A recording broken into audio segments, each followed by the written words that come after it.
News జనం సాంకేతిక యుగంలో ముందుకు దూసుకెళ్తున్నా ఇంకా గ్రామాల్లో మాత్రం మూఢనమ్మకాలు వదలడం లేదు.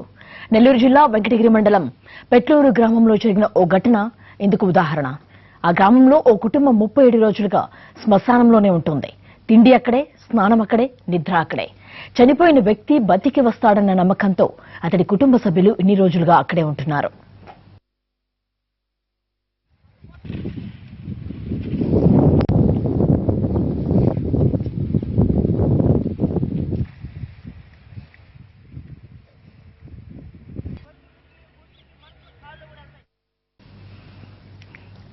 తుపాకుల శ్రీనివాసులు 40 రోజుల క్రితం డెంగ్యూ జ్వరంతో చనిపోయాడు. అయితే శ్రీనివాసులను చేతబడి చేశారని మృతుడి కుటుంబ సభ్యులను ఓ క్షుద్ర పూజారి ప్రలోభపెట్టాడు. శ్రీనివాసులను బతికిస్తానని 8 లక్షలు ఇవ్వాలని డీల్ కుదుర్చుకున్నాడు. 41 రోజుల తర్వాత సమాధి నుంచి బయటకు లేపుతామని నమ్మించాడు. దీంతో అతడి మాటలు నమ్మి డబ్బు కూడా ఇచ్చారు. అప్పటి నుంచి అంటే 37 రోజులుగా శ్మశానంలోనే గడిపేస్తున్నారు. కత్తులు, కర్రలతో సమాధి వైపు ఎవరినీ రాకుండా అడ్డుకుంటున్నారు. దీంతో స్థానికులు ఆందోళనకు గురవుతున్నారు.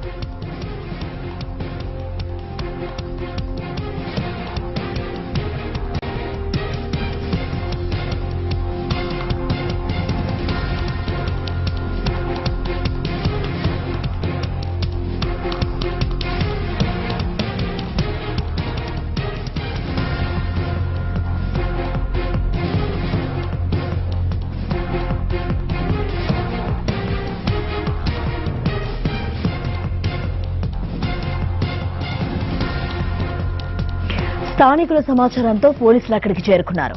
శ్రీనివాసులు కుటుంబ సభ్యులతో మాట్లాడారు. అయితే తమ వాడు తిరిగి వస్తాడని వారు గట్టిగా నమ్మారు. వెళ్లిపోయేందుకు నిరాకరించారు. దీంతో పోలీసులు వారికి కౌన్సిలింగ్ ఇచ్చి శ్మశానం నుంచి పంపించి వేశారు.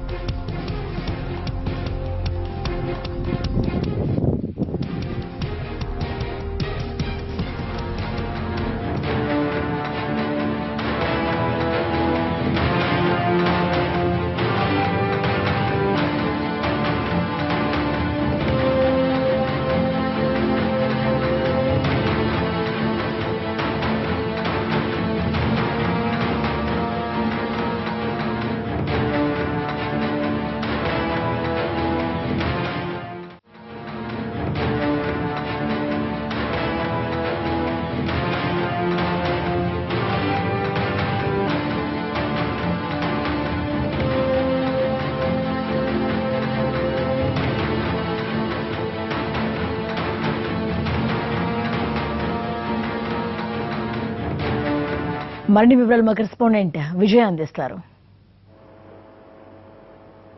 జ్యోతి, నెల్లూరు జిల్లాలోని వెంకటగిరి మండలానికి సంబంధించినటువంటి పెట్లూరు గ్రామంలో ఒక మూఢనమ్మకానికి సంబంధించినటువంటి ఒక వ్యవహారం వెలుగులోకి వచ్చింది.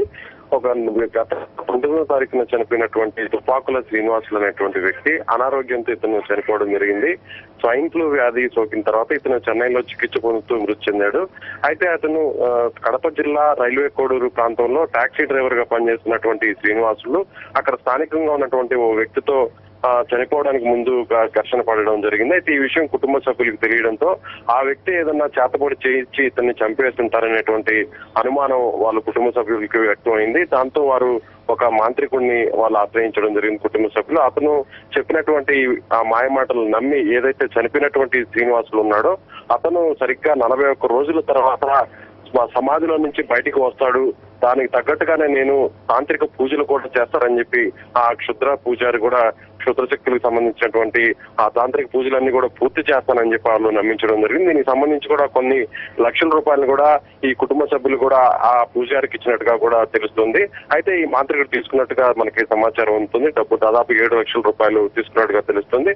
అందుకని ఈ మాంత్రికుడు చెప్పినటువంటి మాటలు నమ్మినటువంటి శ్రీనివాసులు కుటుంబ సభ్యులు దాదాపుగా 37 రోజులు చనిపోయినటువంటి రాత్రి నుంచి కూడా 37 రోజుల పాటు శ్మశానంలోనే శ్రీనివాసులు సమాధి దగ్గరే వీరు అక్కడే డ్రైమౌలు కూడా పడిగాపులు కాస్తున్నటువంటి పరిస్థితి అయితే ఉంది. అయితే ఈ విషయం తెలుసుకున్నటువంటి గ్రామస్తులు స్థానికంగా ఉన్నటువంటి పోలీసులకు చెప్పడంతో పోలీసులు అక్కడ శ్రీనివాసులకు సంబంధించినటువంటి కుటుంబ సభ్యులను స్టేషన్ తీసుకొచ్చి వారికి కౌన్సిలింగ్ ఇచ్చి వారిని అక్కడి నుంచి పంపించి వేయడం జరిగింది. థాంక్యూ విజయ్.